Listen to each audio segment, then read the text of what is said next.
Fala pessoal, boa noite a todos que acompanham a nossa página Santo Aleixo da Depressão Magé. Esse é o mês de setembro, Setembro Amarelo, onde se faz uma campanha que desde 2003 que existe contra a prevenção contra suicídio, né?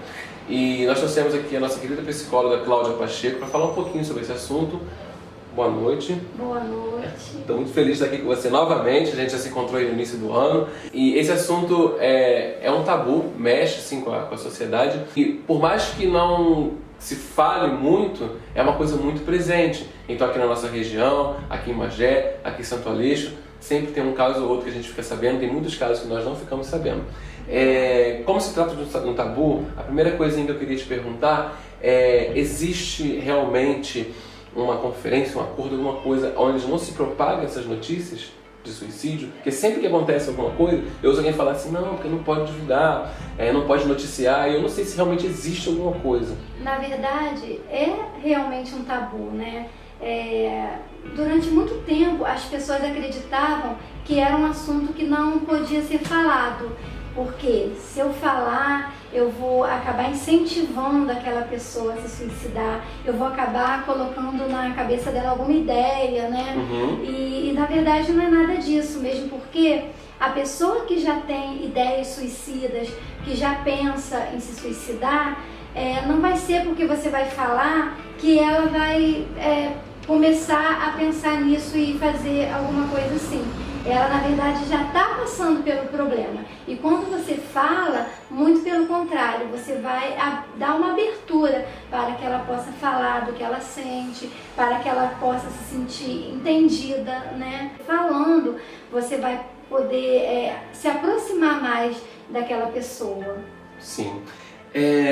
Na questão da patologia, é muito difícil você identificar que uma pessoa está próxima a cometer o suicídio, porque eu acredito que seja uma decisão assim da hora, mas que já foi pensado. Mas existe alguma coisa que dê para você, um amigo seu, uma pessoa muito próxima, porque eu vejo que essas pessoas não se abrem, né? Ou só para sintetizar aqui, alguns casos que eu conheci próximos, eu fui até pessoas muito próximas daquela pessoa que cometeu suicídio, mas fulano, você está sempre com ela, todas as fotos, em todos os lugares, você não percebeu? A pessoa falava assim, eu nunca percebi nada, ela nunca deixou transparecer que poderia fazer algo do tipo. Mas tem alguma coisa que você pode... Sim. Na verdade, existem alguns sinais, Sim. Né? Mas eu sempre falo nos locais onde eu tenho oportunidade de falar sobre suicídio, que existe a prevenção, mas não existe a previsão. Por quê?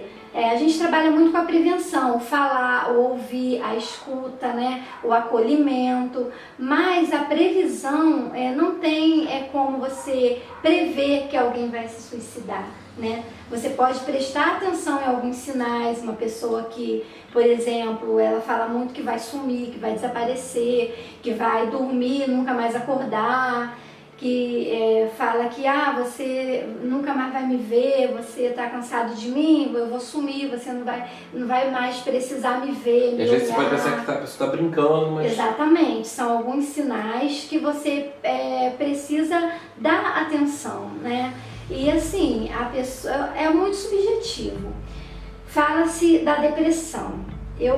Até em relação à depressão, pegando um pouquinho sobre isso que você falou, a pessoa que tem depressão, ela tem sintomas que podem levar ao suicídio, né? Por isso que a depressão, quem tem depressão está dentro do público de risco. Sim. Porque a depressão, os sintomas da depressão, pensamento negativo, desesperança, que eu falo que é uma pessoa que não tem esperança, que não tem perspectiva de futuro, que não vê mais nada para a vida dela, possivelmente ela pode ter ideias e até mesmo chegar, né, ao fato. E aí, no nosso dia de hoje, a gente pode, à nossa volta, estou pensando certo, tá atento, que é uma dificuldade que nós passamos na sociedade hoje, tá atento àquela pessoa que está desempregada há muito tempo, Exatamente. que não está fazendo nada, nenhum curso, não tem, tá passando alguma dificuldade financeira.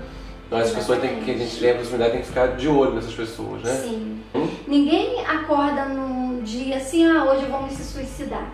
Geralmente a pessoa que comete suicídio, ela já vem ao longo de um tempo passando por um sofrimento. Mesmo que ela não consiga demonstrar, expressar, mas ela vem passando por essa dor, né? Que a gente fala que o suicídio é querer acabar com essa dor. Não querer a morte, mas querer acabar com essa dor. E geralmente a pessoa já vem passando por um tempo com esse sofrimento e até evoluir para isso, né? Então eu falo que não é algo que acontece de repente. Você falou sobre planejar. Algumas pessoas planejam, né? Existem várias situações, né? Exatamente. Algumas pessoas planejam se suicidar mesmo e tem as pessoas que agem assim por impulso mesmo, né? Sim. Naquele momento, por impulso, elas cometem aquele ato que podem levar mesmo à morte, que algumas tentativas né, são reversíveis e outras não. Cláudia, aí vamos supor, eu tenho proximidade com uma pessoa, que ela tem até uma abertura comigo, e aí ela solta assim, tô pensando em me matar.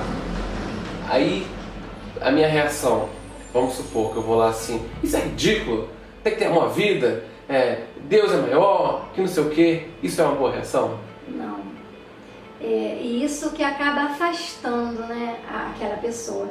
Eu também sempre falo, o que faz, as pessoas me perguntam, o que falar para uma pessoa, né, para ajudá-la nesses casos. Então eu falo, preocupe-se mais ainda com o que não falar, né? Porque se você julga, você critica, você tem qualquer tipo de preconceito, discriminação. Então assim, quando você não consegue entender o outro, que você banaliza, acha besteira, não liga não, ela só fala em se matar mesmo, ela tem esses pensamentos. E banaliza quando você fala que é pecado, né? Sim, como sim. você está falando, ela passa a se sentir culpada e só vai agravando a situação, né? Então a pessoa acaba não conseguindo chegar ao outro, né? Não conseguindo ajudar, mais ainda por falar coisas que não deveriam falar. A barreira vai aumentando. A barreira vai aumentando. Entendi. No caso, não é todo... esse caso que eu falei aqui, realmente... Tem pessoas que chegam a fazer isso, né? Soltar assim, pensando em matar, pensando em tirar a vida, porque não aguento mais, né? Sim, algumas pessoas conseguem falar, né? Sim. Outras não conseguem, têm dificuldade de se expressar, vão se isolando. Você começa a perceber um comportamento diferente. Então, ouviu alguma coisa em relação a isso? Pensa no que você vai falar. Sim, por quê? Outro tabu é falar que se a pessoa quer chamar... Essa pessoa só quer chamar atenção, né? Se quer chamar atenção, vamos dar atenção. Porque se ela quer chamar atenção, esse querer chamar atenção também passa a ser um sintoma, né? Ele quer chamar atenção para algo que está nele e que ele precisa dessa atenção. A gente conhece alguns casos da pessoa que vai, por exemplo, para um prédio, né? Tá lá. E aí, realmente ela quer chamar atenção. Sim. Para todo mundo, sim, vai olhar, vai lá tirar. E às vezes não consegue, não dá tempo, né? Mas às vezes o serviço ele consegue, né? E tem outros casos também que a gente fica sabendo da pessoa, de alguém ter conseguido presenciar a própria pessoa morrendo, que se envenenou, fez alguma coisa, e no olhar da pessoa você já viu que ela já estava arrependida, mas não dava mais. Não dava mais tempo. Porque ela queria chamar a atenção. Exatamente. A gente falou aqui da pessoa com sintomas de depressão, da pessoa desempregada, da pessoa passando por necessidade. Tem um outro ponto que me chama a atenção de casos de suicídio, quando uma pessoa perde um companheiro, perde um namorado, perde um marido, perde uma esposa. Então tem muitos casos nesse sentido também, né? Eu ainda continuo batendo naquela tecla da culpa, né? Não existe culpados, né? Na verdade, quando uma pessoa se matou porque o marido terminou um relacionamento, né, de longo tempo, e por isso essa pessoa se matou. Isso foi só o gatilho, né? Foi o que o que fez com que aquela pessoa cometesse o suicídio. Na verdade, não foi o fato do término ou de qualquer outro tipo de acontecimento. Foi o que estourou o balde. Foi o que isso encheu, aí, né? exatamente. Essa pessoa, como eu falei, já vinha passando por algum sofrimento, já vinha com dificuldades para lidar com adversidades, com perdas, e geralmente é assim que acontece, uma pessoa que tem mais dificuldade para lidar com frustração, né, com esse tipo de perda que já é difícil para qualquer um.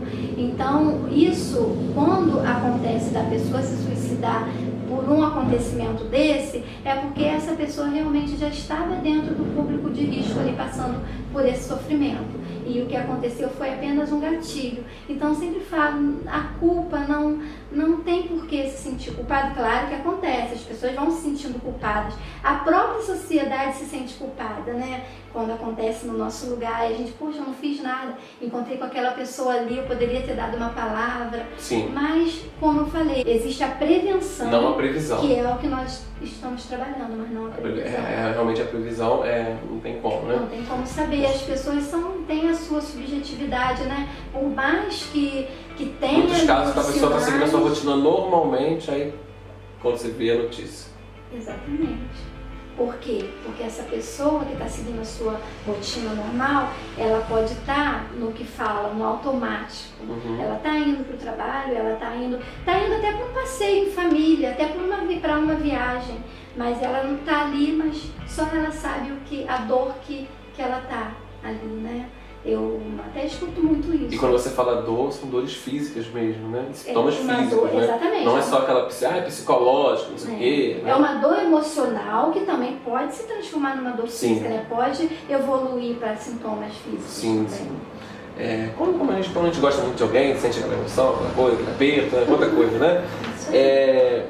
A gente falou aqui das diversas situações e uma situação, para quem tem pessoas que estão nos assistindo, que de repente essa pessoa tem esses pensamentos. Então a gente falou sobre como ajudar as pessoas, como observar, como poder ver o que falar, o que não falar. Agora vamos falar um pouquinho para quem está com essa vontade, para quem passa por isso pela cabeça e não tem coragem de chegar. O que você falaria para essa pessoa que, mesmo que seja de vez em quando, passa isso na cabeça? Qual o passo que ela deve dar? A quem procurar? Sim, buscar ajuda, né? E tentar, assim, fortalecer os vínculos, é muito importante. Ter um amigo próximo, fortalecer o vínculo com aquele amigo, né? Fortalecer os vínculos de uma forma geral, os vínculos familiares, porque nessa hora, quem tem vínculos fortes tem muito mais condições de passar por isso do que quem não tem. Sim. Né? Então, do que eu poderia dizer é isso, fortalecer os vínculos. Não se isolar. Não se isolar. Bem que essas pessoas, né, por estarem passando por esse sofrimento, às vezes elas acabam evitando as pessoas. Mas o que eu falo é aquela pessoa ali que você acha que tem mais condições de te ouvir, chega perto, fala, né, buscar os locais para buscar ajuda. Nós temos aqui no município de Magé e também no município de Guapi, que são os mais próximos. Você fala assim de ajuda médica mesmo. De ajuda médica.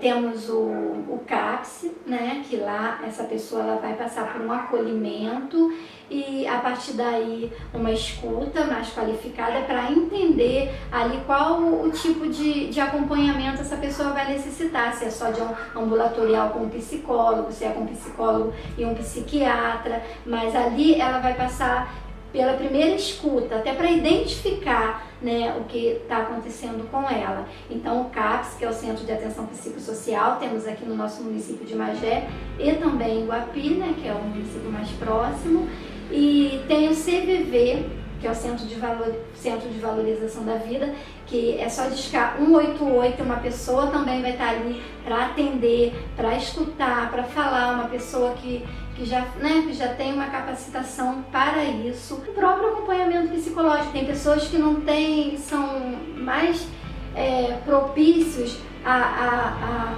entrar problema, assim, quando o problema vem com muita força, né? Vem como um monstro, assim. Tem pessoas que têm mais dificuldade. Então, até se conhecer, entender porque, de onde vem isso, né? Da sua história de vida, do que já passou, a autoestima como tá, o amor próprio como tá. Então, é bom a pessoa entrar nesse processo do autoconhecimento, né? Através de uma psicoterapia.